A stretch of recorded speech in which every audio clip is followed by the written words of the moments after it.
কামদেৱৰ জন্ম কাহিনী। কামদেৱক কামৰ দেৱতা বা প্ৰেমৰ দেৱতা বুলি কোৱা হয়।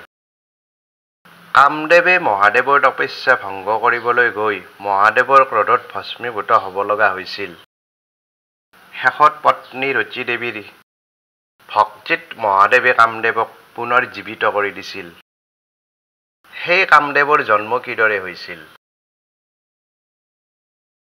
এবাৰ লক্ষ্মী দেৱী বিষ্ণুৰ লগত বহি থাকোঁতে লক্ষ্মী দেৱী বিষ্ণুক ক'লে, এজন ধুনীয়া সন্তানৰ মাতৃ হ'বলৈ লক্ষ্মীৰ মন যায়। যিজন পুত্ৰই জগতৰ প্ৰেম সৃষ্টি কৰি সকলোৰে অন্তৰত স্থান পাব পাৰে। বিষ্ণুৱে হাঁহি মাৰি লক্ষ্মীক ক'লে, তুমি ভাবিছা যেতিয়া সেইটো হ'ব।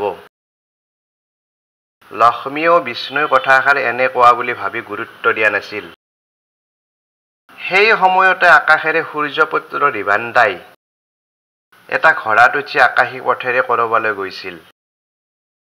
ঘোঁৰাটো ইমানেই ধুনীয়া আছিল, যাৰ বাবে লক্ষ্মীৰ চকুত পৰাত লক্ষ্মীয়ে ঘোঁৰাটোৰ ফালে বহু সময় ধৰি চাই আছিল।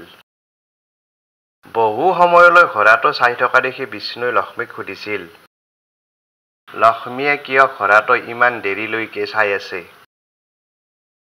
কিন্তু বিষ্ণুৰ কথাক লক্ষ্মীয়ে গুৰুত্ব দিয়া নাছিল। বিষ্ণুৱে কেইবাবাৰো সুধিছিল যদিও লক্ষ্মীয়ে বিষ্ণুৰ কথাত গুৰুত্ব নিদিয়াত বিষ্ণুৱে লক্ষ্মীক ঘোঁৰা এটা হ'বলৈ অভিশাপ দিলে। অভিশাপ পাই লক্ষ্মীৰ জ্ঞান ঘূৰি আহিল আৰু মনৰ দুখত লক্ষ্মীয়ে বিষ্ণুক কান্দি কান্দি সুধিলে, হে প্ৰভু, আপুনি মোক কিয় অভিশাপ দিলে? আপুনি মোক অভিশাপ দিবলৈ ইমান ডাঙৰ ভুল মই কৰা নাছিলোঁ। সূৰ্যপুত্ৰ ৰিভান্দাই উঠি যোৱা ঘোঁৰাটো মই চাই আছিলোঁ সঁচা, কিন্তু মই কিয় চাই আছিলোঁ আপুনি জানেনে? সাগৰ মন্থনৰ সময়ত সেই ঘোঁৰাটো মই দেখিছিলোঁ। তাৰ পাছত আৰু ঘোঁৰাটো দেখা নাই। ঘোঁৰাটো ইমানেই ধুনীয়া আছিল, মই পাহৰিব পৰা নাই। কিন্তু এইখিনি কথাতে আপুনি মোক কিয় অভিশাপ দিলে? এই অভিশাপৰ পৰা মোৰ মুক্তি কিদৰে হ'ব? বিষ্ণুৱে মৃদু হাঁহি এটা মাৰি লক্ষ্মীক ক'লে, লক্ষ্মী ঘোঁৰা ৰূপ লৈ কিছুদিন ভৃগু ঋষিৰ আশ্ৰমত থাকিব যদিও ল'ৰা এজন জন্মৰ পাছতে লক্ষ্মী মুক্তি পাব। ল'ৰাজন কিদৰে পাব লক্ষ্মীয়ে বিষ্ণুৰ পৰা জানিব বিচাৰিলে। মহাদেৱক ভাবি থাকিলে মহাদেৱে লক্ষ্মীক এজন ল'ৰা দিব। বিষ্ণুৱে লক্ষ্মীক ক'লে। কিছুদিন পাছতে লক্ষ্মী দেৱী ভৃগু ঋষিৰ আশ্ৰমত ঘোঁৰা ৰূপ লৈ থাকিব ল'লে।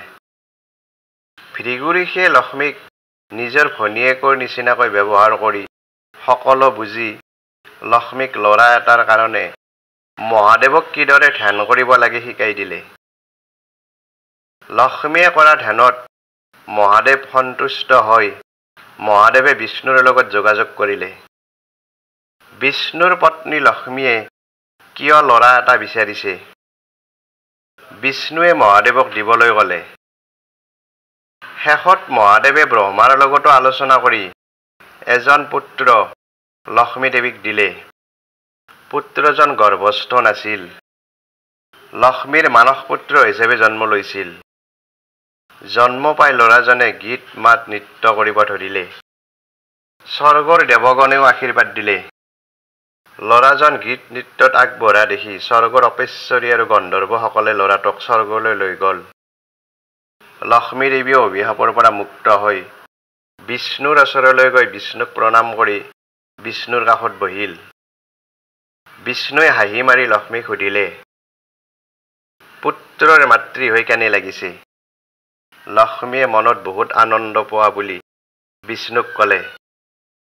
ইমান ধুনীয়া সন্তান এজনৰ মাতৃ হ'বলৈ পাই লক্ষ্মীয়ে বিষ্ণুক আকৌ এবাৰ প্ৰণাম কৰিলে। তেতিয়া বিষ্ণুৱে লক্ষ্মীক কৈছিল, হে লক্ষ্মী দেৱী, তোমাক মই কিয় অভিশাপ দিছিলোঁ তুমি নিশ্চয় বুজিলা।